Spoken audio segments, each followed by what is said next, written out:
ಇನ್ನು ಮಂಡ್ಯ ಕಾರ್ಯಕ್ರಮದಲ್ಲಿ ತಮ್ಮ ಪ್ರಣಾಳಿಕೆಯಲ್ಲಿರುವ ಯೋಜನೆಗಳನ್ನು ರಾಹುಲ್ ಗಾಂಧಿ ಪುನರುಚ್ಚರಿಸಿದ್ರು. ಐಎನ್ಡಿಎ ಮೈತ್ರಿಕೂಟ ಅಧಿಕಾರಕ್ಕೆ ಬಂದ್ರೆ ದೇಶದ ರೈತರ ಸಾಲ ಮನ್ನಾ ಸೇರಿದಂತೆ ಹಲವು ಯೋಜನೆಗಳನ್ನು ಘೋಷಿಸಿದ್ರು.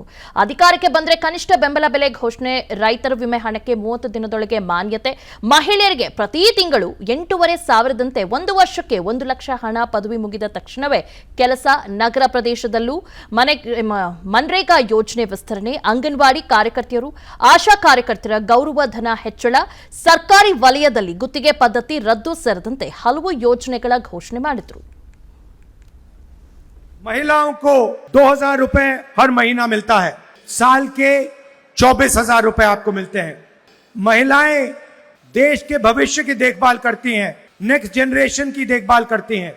और अगर पुरुष 8 घंटे काम करता है तो महिला 16 घंटे काम करती है.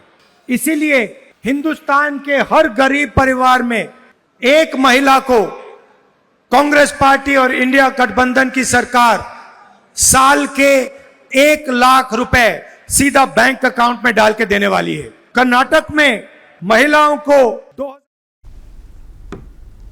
ಸರ್, ನಾವಿಲ್ಲಿ ಕರ್ನಾಟಕದಲ್ಲಿ ಫ್ರೀ ಬೀಸ್ ಬಗ್ಗೆ ನೋಡ್ತಾ ಇದ್ದೀವಿ. ಬಟ್ ಇನ್ನೊಂದು ಕಡೆ ನಾವು ನೋಡಿದಾಗ ಯಾವುದೇ ರೀತಿಯಾದಂಥ ಅಭಿವೃದ್ಧಿ ಕಾರ್ಯಗಳು ಆಗಿಲ್ಲ.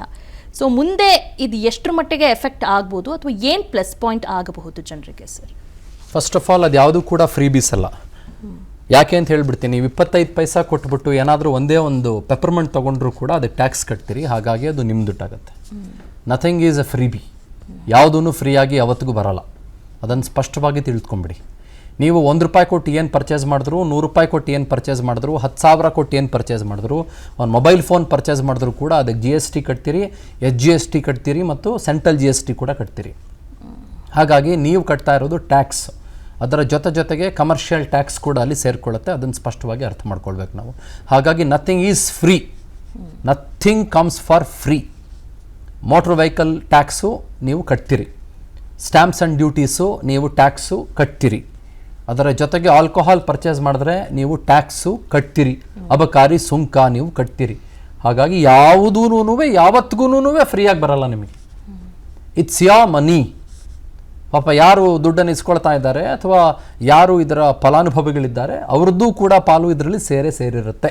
ಹಾಗಾಗಿ ನಾನು ಫ್ರೀ ಬಿ ಅನ್ನೋ ಕಾನ್ಸೆಪ್ಟ್ನ ಒಪ್ಪಲ್ಲ. ಅಥವಾ ರೇವಡಿ ಅಂತ ಕರೀತಾರೆ ಇದನ್ನು. ರೇವಡಿ ಅಂತಂದರೆ ಭಾಳ ಫೇಮಸ್ ಸ್ವೀಟು. ರಾಜಸ್ಥಾನ ಮತ್ತು ಮಧ್ಯಪ್ರದೇಶದ ಕಡೆಗಳಲ್ಲಿ ತುಂಬ ಫೇಮಸ್ ಸ್ವೀಟು. ಅದನ್ನು ದೀಪಾವಳಿ ಸಂದರ್ಭದಲ್ಲಿ, ಗಣೇಶನ ಹಬ್ಬದ ಸಂದರ್ಭದಲ್ಲಿ ಹಂಚ್ತಾರೆ ಅದನ್ನು ಜನಕ್ಕೆ. ನಾವು ಎಲ್ಲಿ ಮಿಠಾಯಿ ಗಿಟಾಯಿ ಹಂಚ್ತೀವಲ್ಲ ಆ ಥರದಲ್ಲಿ, ಜಾಮೂನ್ ಗಿಮೂನ್ ಹಂಚ್ತೀವಲ್ಲ ಆ ಥರದಲ್ಲಿ ರೇವಡಿ ಅನ್ನೋ ಸ್ವೀಟ್ನ ಹಂಚ್ತಾರೆ. ಹಾಗಾಗಿ ಸ್ವೀಟ್ ಅನ್ನೋದನ್ನು ಫ್ರೀ ಬೀಸ್ ಅಂತನೋ ಅಥವಾ ರೇವಡಿ ಅಂತನೋ ಅಥವಾ ಉಚಿತ ಯೋಜನೆಗಳು, ಗ್ಯಾರಂಟಿಗಳು ಅಂತನೋ ಕರೀತಾರೆ. But I wouldn't call it as freebie. Guarantee ಯೋಜನೆ ಅಂತ ಕರೆಯೋಣ. ಅದು ಒಂದು ಸರ್ಕಾರದ ಪ್ಲಾನ್ ಆಫ್ ಆ್ಯಕ್ಷನ್. ಇಲ್ಲಿ ನನಗೆ ಇರುವ ಭಾಳ ದೊಡ್ಡ ಆಲೋಚನೆ ಏನು ಅಂತಂದರೆ, 24,000 ರೂಪಾಯಿನ ರಾಜ್ಯ ಸರ್ಕಾರ ಕೊಡ್ತಾ ಇದೆ, ಸುಮಾರು ಒಂದು 50,000 ರಿಂದ 60,000 ಕೋಟಿ ರೂಪಾಯಿಗಳನ್ನು ಖರ್ಚು ಮಾಡ್ತಾ ಇದೆ. ಗೃಹಲಕ್ಷ್ಮಿ ಯೋಜನೆಯನ್ನು ದೇಶದಲ್ಲಿ ಮಹಾಲಕ್ಷ್ಮಿ ಯೋಜನೆ ಅಂತ ಮಾಡ್ಕೊಂಡಿದ್ದಾರೆ. ಯುವನಿಧಿ ಅಂತ ರಾಜ್ಯ ಸರ್ಕಾರ ಕೊಡ್ತಾ ಇದೆ. ಯುವನಿಧಿ ಯೋಜನೆಯನ್ನು ರಾಷ್ಟ್ರಮಟ್ಟಕ್ಕೆ ಬರುವಾಗ ಅದನ್ನು ಬೇರೆ ಹೆಸರಿಟ್ಟುಬಿಟ್ಟು ಯುವಕರಿಗೆ 1 ಲಕ್ಷ ರೂಪಾಯಿ ದುಡ್ಡು, ಆಮೇಲೆ ಅವರಿಗೆ ನಾವು ಕೆಲಸ ಕೊಡಿಸುವಂಥ ಕೆಲಸ ಮಾಡ್ತೀವಿ ಅಂತ ಕೂಡ ಇವರು ಹೇಳ್ತಾ ಇದ್ದಾರೆ. ಬಟ್ ನನಗೆ ಒಂದು ಭಾಳ ದೊಡ್ಡ ಪ್ರಶ್ನೆ ಇದೆ. ಅದೇನು ಅಂತಂದರೆ, how finances are managed in India ಅಂತ. ದುಡ್ಡನ್ನು ಹೇಗೆ ಮ್ಯಾನೇಜ್ ಮಾಡ್ತಾರೆ ಅಂತ ನೀವು ಗಮನಿಸ್ತಾ ಇದ್ದೀವಿ. ನೋಡಿ, ಕರ್ನಾಟಕದ ವಿಷಯಕ್ಕೆ ಬಂದಾಗ ಕರ್ನಾಟಕದಲ್ಲಿ ಕಾಂಗ್ರೆಸ್ ಸರ್ಕಾರ ಗೆದ್ದಿದ್ದು ಕೇವಲ ಗ್ಯಾರಂಟಿ ಯೋಜನೆಗಳಿಂದ ಮಾತ್ರ ಅಲ್ಲ, ಒನ್ ಆಫ್ ದಿ ಫ್ಯಾಕ್ಟರ್ಸ್ ಆಗಿತ್ತು ಅಷ್ಟೇ. ಅದು ಏನು ಅಂತಂದರೆ, ನರೇಟಿವ್ ಅವರು ಸೃಷ್ಟಿ ಮಾಡಿದ್ದು 40% ಪೇ CM, ಮತ್ತೊಂದು ಬೇರೆ ಎಲ್ಲವೂ ಕೂಡ ಆಯಿತಾ. ಎರಡನೇದಾಗಿ ತೆಲಂಗಾಣದಲ್ಲೂ ಕೂಡ ಗ್ಯಾರಂಟಿ ಯೋಜನೆಗಳು ಅವರನ್ನ ಕೈ ಹಿಡಿತು. ಯಾಕೆ ಕೈ ಹಿಡಿತು ಅಂತಂದರೆ, ಕರ್ನಾಟಕದಲ್ಲಿ ಅದು ಸಕ್ಸಸ್ಫುಲಿ ಇಂಪ್ಲಿಮೆಂಟ್ ಆಯಿತು ಅಂತ ದೇಶಾದ್ಯಂತ ಅವರು ಪ್ರಚಾರ ಮಾಡಿದ್ರಿಂದ ತೆಲಂಗಾಣದ ಜನ ಓಹೋ ಅಂತ ಅದನ್ನು ನಂಬಿದ್ರು. ಆದರೆ ರಾಜಸ್ಥಾನ, ಮಧ್ಯಪ್ರದೇಶ ಮತ್ತು ಛತ್ತೀಸ್ಗಢದಲ್ಲಿ ಇದೇ ಗ್ಯಾರಂಟಿ ಸ್ಕೀಮ್ಗಳು ವರ್ಕೌಟ್ ಆಗಲಿಲ್ಲ ಕಾಂಗ್ರೆಸ್ನ ಪರವಾಗಿ. ಹಾಗಾಗಿ ಈಗ ನಾವು ಇವೆಲ್ಲವನ್ನೂ ಕೂಡ ಸ್ಪಷ್ಟವಾಗಿ ಈ 2 ಹಲಗಿನ ಕತ್ತಿಯ ಥರದಲ್ಲಿ ನೋಡಬೇಕಾಗತ್ತೆ ನಾವು ಇದನ್ನು, ಆಯಿತಾ. ಡಬಲ್ ಎಡ್ಜಡ್ ಸ್ವೋರ್ಡ್ ಈ ಗ್ಯಾರಂಟಿ ಸ್ಕೀಮ್ಗಳು ಅಂತ ಅನ್ನೋದು.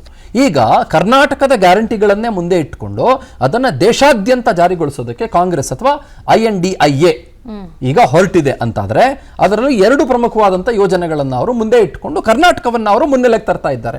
ನೋಡಿ, ಕರ್ನಾಟಕದಲ್ಲಿ ಹಮ್ ಓ ಕಿಯಾ ಹೈ ಹಮ್ ಗ್ಯಾರಂಟಿ ದಿಯಾ ಹೈ ಅಂತ ಅನ್ಕೊಂಡು ಅವ್ರು ಬೇರೆ ಬೇರೆ ಕಡೆಗಳೆಲ್ಲರೂ ಹೋಗ್ತಾ ಇದ್ದಾರೆ. ಜನ ಯಾಕೆ ಈಗ ನಂಬಬಹುದು ಅಂತಂದ್ರೆ ಕರ್ನಾಟಕದಲ್ಲಿ ಅದು ಸಕ್ಸಸ್ಫುಲಿ ಇಂಪ್ಲಿಮೆಂಟ್ ಆಗಿರೋದ್ರಿಂದ, ಕರ್ನಾಟಕದಲ್ಲಿ ಗ್ಯಾರಂಟಿಗಳು ಇಂಪ್ಲಿಮೆಂಟೇಷನ್ ಚೆನ್ನಾಗಿರೋದ್ರಿಂದ, ಅದರ ಪೆನೆಟ್ರೇಷನ್ ಚೆನ್ನಾಗಿರೋದ್ರಿಂದ, ಪ್ರಣಾಳಿಕೆಯಲ್ಲಿ ಹೇಳ್ಬಿಟ್ರೆ ಜನ ನಂಬ್ತಿರ್ಲಿಲ್ವೇನೋ. ಯಾಕಂದ್ರೆ ಎಲ್ಲ ಪೊಲಿಟಿಕಲ್ ಪಾರ್ಟಿಗಳು ಅವ್ರದ್ದೇ ಆದಂಥ ಪ್ರಣಾಳಿಕೆಗಳನ್ನ ಬಿಡ್ತವೆ, ಗೊತ್ತಾಯ್ತಾ? ಹಾಗಾಗಿ ಪ್ರಣಾಳಿಕೆಗಳನ್ನ ಜನ ನಂಬಲಿಕ್ಕಿಲ್ಲ 100ಕ್ಕೆ 100. ಬಟ್ ಕರ್ನಾಟಕ ಒಂದು ಮಾಡೆಲ್ ಇದೆ, ಅವ್ರ ಮುಂದೆ ಒಂದು ಉದಾಹರಣೆ ಇದೆ, ಒಂದು ಎಕ್ಸಾಂಪಲ್ ಇದೆ. ಈಗ ನೀವು ಯಾವುದೋ ಒಂದು ಪ್ರಾಜೆಕ್ಟ್ ತಗೊಂಡು ಯಾರ್ದೋ ಒಬ್ರು ಮುಂದೆ ಹೋಗ್ತೀರಿ ಅಂತಂದಾಗ ಅವ್ರು ನಿಮ್ಮನ್ನು ಕೇಳ್ತಾರೆ, ದಿವ್ಯಾ ಅವರೇ ನೀವು ಹಿಂದೆ ಯಾವ ಸಕ್ಸಸ್ಫುಲ್ ಪ್ರಾಜೆಕ್ಟ್ಗಳನ್ನ ನೀವು ಮುಗಿಸ್ಕೊಟ್ಟಿದ್ದೀರಿ, ಒಂದು ಸ್ವಲ್ಪ ಡೀಟೇಲ್ಸ್ ಕೊಡಿ. ಅವಾಗ ನೀವು ಹೇಳ್ತೀರಿ, ನಾನು ಅವ್ರ ಕೆಲಸ ಮಾಡಿದ್ದೀನಿ, ಇವ್ರ ಕೆಲಸ ಮಾಡಿದ್ದೀನಿ, ಈ ಪ್ರಾಜೆಕ್ಟ್ ಮಾಡಿದ್ದೀನಿ, ಆ ಪ್ರಾಜೆಕ್ಟ್ ಮಾಡಿದ್ದೀನಿ, ನೋಡಿ ಇದರಿಂದ ಇಷ್ಟು ಕೋಟಿ ಲಾಭ ಆಯಿತು, ಆ ಥರ ಪ್ರಾಜೆಕ್ಟ್ ಆಯಿತು, ನಮ್ಗೆ ಅವಾರ್ಡ್ ಬಂತು ಅಂತೆಲ್ಲ ನೀವು ಅವ್ರಿಗೆ ತೋರಿಸಿದಾಗ ಅವರು ನಿಮ್ಮನ್ನು ಒಪ್ಕೋತಾರೆ.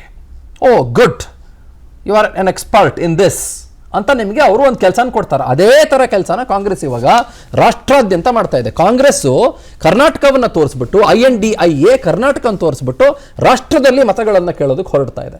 But will it be successful? But economically viable? ಇದು ಎರಡು ಪ್ರಶ್ನೆ. ಫಾರ್ ಎಕ್ಸಾಂಪಲ್, ನಾನು 2022ರ ಡೇಟಾ ಒಂದನ್ನು ಗಮನಿಸ್ತಾ ಇದ್ದೆ. ಏನು 2022ರ ಡೇಟಾ?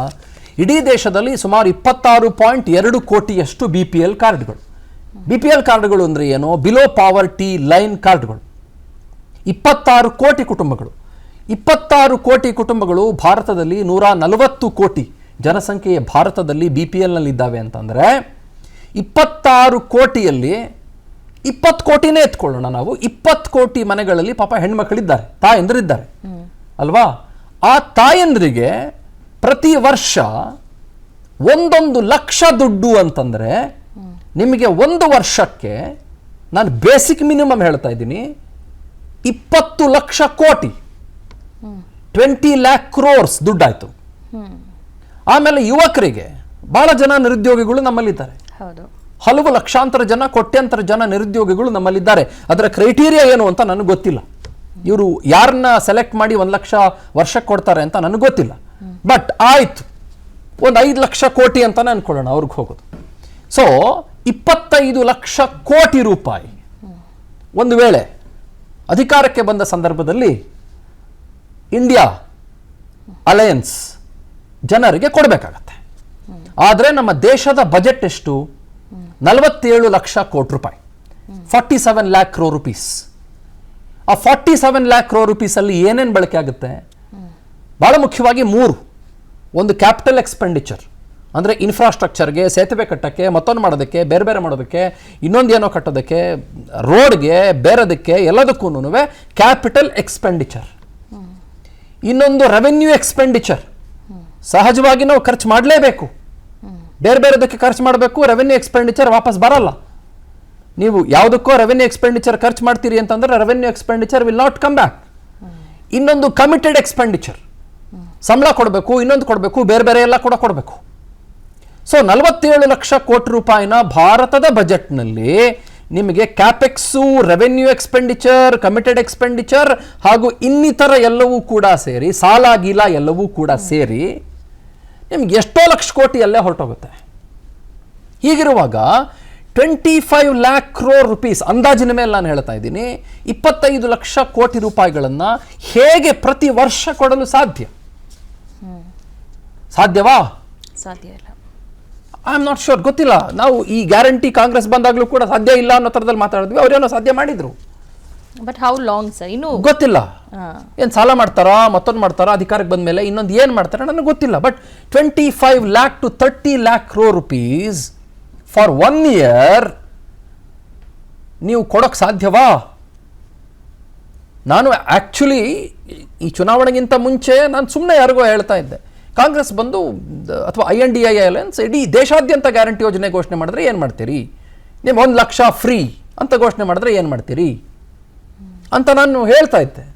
ಆ್ಯಕ್ಚುಲಿ ಅದು ಹಾಗೆ ಆಗಿದೆ ಇವಾಗ. ಎಕ್ಸಾಕ್ಟ್ಲಿ ದ ಸೇಮ್ ನಾನು ಮಾತಾಡ್ತಾ ಇದ್ದೆ. ಅಂದರೆ ನಮ್ಮ ಆರ್ಥಿಕತೆಯ ಮೇಲೆ.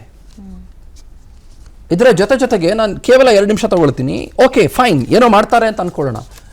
ಮಾಡೋದರ ಜೊತೆಗೆ ಔದ್ಯೋಗಿಕ ಅವಕಾಶಗಳು ಜಾಸ್ತಿ ಆಗಬೇಕು, ನಮ್ಮ ದೇಶದಿಂದ ಎಕ್ಸ್ಪೋರ್ಟ್ಸ್ ಜಾಸ್ತಿ ಆಗಬೇಕು. ನಮ್ಮ ದೇಶದಲ್ಲಿ ಇವಾಗ ಆರ್ಟಿಫಿಷಿಯಲ್ ಇಂಟೆಲಿಜೆನ್ಸ್ ಬಂದು ಕೆಲಸಗಳು ಕಳ್ಕೊಳ್ತಾ ಇದ್ದಾರೆ ಯುವಕ ಮತ್ತು ಯುವತಿಯರು ಅಥವಾ ಹಲವು ಜನ. ಅವುಗಳು ರ್ಯಾಂಪೆಂಟ್ ಆಗ್ತಾ ಇದ್ದಾವೆ. ಅವುಗಳಲ್ಲಿ ಟ್ರೈನಿಂಗ್ ಹೇಗೆ ಮಾಡಬೇಕು ಅಂತ ಆಗಬೇಕು. ಮತ್ತು ನಮ್ಮ IITಗಳಲ್ಲಿ ಹಾಗೂ ಬೇರೆ ಬೇರೆ ಶಿಕ್ಷಣ ಸಂಸ್ಥೆಗಳಲ್ಲಿ ಔದ್ಯೋಗಿಕವಾಗಿ ಅವಕಾಶ ಸಿಗುವಂಥ ಸ್ಕಿಲ್ಡ್ ಲೇಬರರ್ಸ್ಗಳನ್ನು ತಯಾರು ಮಾಡಬೇಕು.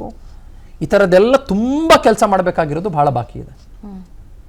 BJP ಒಂದು ಹಂತಕ್ಕೆ ಮಾಡಿದೆ, ಕಾಂಗ್ರೆಸ್ ಕೂಡ ಮಾಡ್ಬೋದು ನಾಳೆ. ನಾನು ಮಾಡಲ್ಲ ಅಂತ ಹೇಳ್ತಾ ಇಲ್ಲ, ನಾನು ದೂಷಿಸ್ತಾ ಇಲ್ಲ. ಬಟ್ ನನಗೆ ಟೆಕ್ನಿಕಲಿ ಎಕನಾಮಿಕಲಿ ವಯಬಲ್ ಅಂತ ಅನ್ನಿಸ್ತಾ ಇದೆ. 1 ಲಕ್ಷ ಕೊಡ್ತೀನಿ, 2 ಲಕ್ಷ ಕೊಡ್ತೀನಿ ಘೋಷಣೆ ಮಾಡ್ತೀರಿ, fine. But how technically viable, how economically viable ನನಗೆ ಅರ್ಥ ಆಗ್ತಾ ಇಲ್ಲ sir. But what about other aspect sir? ಈಗ ಡೆವಲಪ್ಮೆಂಟ್ ಅಂತ ಬಂದರೆ ಎಕ್ಸಾಕ್ಟ್ಲಿ ಅದನ್ನೇ ಹೇಳ್ತಾ ಇದ್ದೀನಲ್ಲ. 47 ಲಕ್ಷ ಕೋಟಿ ರೂಪಾಯಿನ ಭಾರತದ ಬಜೆಟ್ನಲ್ಲಿ ಇನ್ಫ್ರಾಸ್ಟ್ರಕ್ಚರು, ಡೆವಲಪ್ಮೆಂಟು, ಅದಕ್ಕೆಲ್ಲ ಕ್ಯಾಪೆಕ್ಸ್ ಅಂತಿರುತ್ತೆ. ನಮ್ಮಲ್ಲಿ ಕ್ಯಾಪೆಕ್ಸ್ಗೆ ದುಡ್ಡು, ರೆವೆನ್ಯೂ ಎಕ್ಸ್ಪೆಂಡಿಚರ್ ಮತ್ತು ಕಮಿಟೆಡ್ ಎಕ್ಸ್ಪೆಂಡಿಚರ್ ಮತ್ತು ಸಾಲ ತೀರಿಸೋದಕ್ಕೆ ದುಡ್ಡು ಅಂತ. ಗೊತ್ತಾಯ್ತಲ್ಲ? ಅದೆಲ್ಲವನ್ನೂ ನಾವು ನೀಟಾಗಿ ಮ್ಯಾನೇಜ್ ಮಾಡಿ ನಂತರದಲ್ಲಿ ಬೇರೆದಕ್ಕೆ ಹೋಗಬೇಕಾಗತ್ತೆ, ಬೇರೆ ಪ್ಲಾನ್ ಆಫ್ ಆಕ್ಷನ್ಗಳನ್ನು ಮಾಡಬೇಕಾಗುತ್ತೆ. ಅದರಲ್ಲಿ ನೀವು 30 ಲಕ್ಷ ಕೋಟಿ ರೂಪಾಯಿಗಳನ್ನು ನಾವು ಹಾಗೇ ಕೊಡ್ತೀವಿ ಅಂತಂದರೆ ಅದು ನ್ಯಾಯ ಯೋಜನೆಯ ಮೂಲಕ ಆಗಿರ್ಬೋದು, ಪಾಪ ಹೆಣ್ಮಕ್ಕಳನ್ನು ಸಬಲೀಕರಣಗೊಳಿಸೋಕ್ಕಾಗಿರ್ಬೋದು, ಅವ್ರನ್ನ ಬಿಲೋ ಪಾವರ್ಟಿ ಲೈನಿಂದ ಆಚೆ ತಗೊಂಬರೋಕ್ಕಾಗಿರ್ಬೋದು, ಯಾವುದಕ್ಕನಾಗಿರ್ಬೋದು. ಅವ್ರ ಉದ್ದೇಶನ ನಾನು ಖಂಡಿತವಾಗ್ಲೂ ಕೂಡ ಟೀಕಿಸ್ತಾ ಇಲ್ಲ. ಬಟ್ ಎಕನಾಮಿಕಲಿ ಹೆಂಗೆ ವಯಬಲ್ ಅಂತ ಕೇಳ್ತಾ ಇದ್ದೀನಿ ಅಲ್ವಾ? Economically how it is viable. ಈ ಕರ್ನಾಟಕ ಸರ್ಕಾರಕ್ಕೆ ಬಂದಾಗ ಒಂದಿಷ್ಟು 54,000 ಕೋಟಿ ರೂಪಾಯಿನೋ ಕ್ಯಾಪೆಕ್ಸ್ಗೆ ಅಂತ ಇಟ್ಟಿದ್ದಾರೆ ಇಲ್ಲಿ, ಅಂದರೆ ಅಭಿವೃದ್ಧಿಗೆ ಅಂತ ಇಟ್ಟಿದ್ದಾರೆ. ನೀವು ಹೇಳ್ತಾ ಇದ್ರಲ್ಲ ಅಭಿವೃದ್ಧಿಗೆ ಅಂತ ಹೇಳ್ತೀನಿ ನಾನು ಅದನ್ನು. ಕಳೆದ ವರ್ಷಕ್ಕೆ ಹೋಲಿಕೆ ಮಾಡಿಕೊಂಡ್ರೆ ಒಂದು 4-5 ಕೋಟಿ ಮಾತ್ರ ಜಾಸ್ತಿ ಆಗಿದೆ ಅಭಿವೃದ್ಧಿಗೆ, ರೋಡ್ಗೆ, ಇನ್ನೊಂದಕ್ಕೆ, ಸೇತುವೆಗೆ, ಬಿಲ್ಡಿಂಗ್ಗೆ, ಬೇರೆ ಇನ್ನೊಂದು ಯಾವುದೋ ಮಾಡೋದಕ್ಕೆ. ಅಲ್ಲಿ ಕ್ಯಾಪೆಕ್ಸ್ಗೆ ಜಾಸ್ತಿ ದುಡ್ಡು ಇಟ್ಟಿಲ್ಲ. ನೀವು ಕ್ಯಾಪೆಕ್ಸ್ಗೆ ಜಾಸ್ತಿ ದುಡ್ಡು ಇಟ್ಟಿದ್ರೆ ಕೆಲವು ವರ್ಷಗಳ ನಂತರದಲ್ಲಿ ನಿಮಗೆ ಅದು 7.5 ಟೈಮ್ಸ್ ಜಾಸ್ತಿಯಾಗಿ ನಿಮಗೆ ವಾಪಸ್ ಬರುತ್ತೆ. Because it becomes N investment. ನೀವು ಲ್ಯಾವಿಶ್ ಆಗಿ ಸ್ಪೆಂಡ್ ಮಾಡಿಬಿಟ್ರೆ that becomes A revenue expenditure. ಗೊತ್ತಾಯ್ತಾ? ಮತ್ತೆ ಇದಕ್ಕೊಂದು ಥಿಯರಿ ಬರ್ಬೋದು, 1 ಲಕ್ಷ ಮತ್ತೆ ಇಲ್ಲೇ ಖರ್ಚು ಮಾಡ್ತಾರೆ, ಇದೇ ಎಕನಾಮಿಲೇ ಸುತ್ತುವರಿಯುತ್ತೆ, ಎಕನಾಮಿ ಬೂಸ್ಟ್ ಅಪ್ ಆಗುತ್ತೆ ಅಂತೆಲ್ಲ ಹೇಳ್ಬೋದು. Fine, okay, that's one part. ಅದನ್ನೆಲ್ಲ ಹೇಳ್ಕೊಂಡ್ ಬರ್ತಾರೆ, ನಾನು ಇಲ್ಲ ಅಂತ ಹೇಳೋದಿಲ್ಲ. ಬಟ್ ನೀವು 1 ಲಕ್ಷ ವರ್ಷ ಕೊಡೋದಿದೆಯಲ್ಲ, it should not become burden on our countries very very very very huge, humongous treasure that is about 47 to 50 lakh crores ಏನಿದೆ. It should not become a burden. But let's see, ಚುನಾವಣೆಗೆ ಅಂತ ಅವ್ರು ಘೋಷಣೆ ಮಾಡಿದ್ದಾರೆ, ಮಾಡಿದ್ರು ಮಾಡ್ಬೋದು, ನಾನು ಇಲ್ಲ ಅಂತ ಹೇಳೋದಿಲ್ಲ. Let's see, all the best to both the parties. ಎರಡೂ ಪಾರ್ಟಿಗಳಿಗೆ ಒಳ್ಳೆಯದಾಗಲಿ. ಅನುಕ್ಷಣದ ಸುದ್ದಿಗಳಿಗಾಗಿ Vistara news YouTube channel subscribe ಮಾಡಿ. ಹೊಸ ಸುದ್ದಿಗಳ ನೋಟಿಫಿಕೇಶನ್ಗಾಗಿ ಬೆಲ್ ಐಕಾನ್ ಕ್ಲಿಕ್ ಮಾಡಿ. ಲೇಟೆಸ್ಟ್ ಅಪ್ಡೇಟ್ಸ್ಗಾಗಿ www.vistaranews.com ವೆಬ್ಸೈಟ್ಗೆ ವಿಸಿಟ್ ಮಾಡಿ. ಅಂಗೈಯಲ್ಲೇ ಜಗತ್ತಿನ ಸುದ್ದಿ ತಿಳಿಯಲು Vistara news Kannada app download ಮಾಡಿ.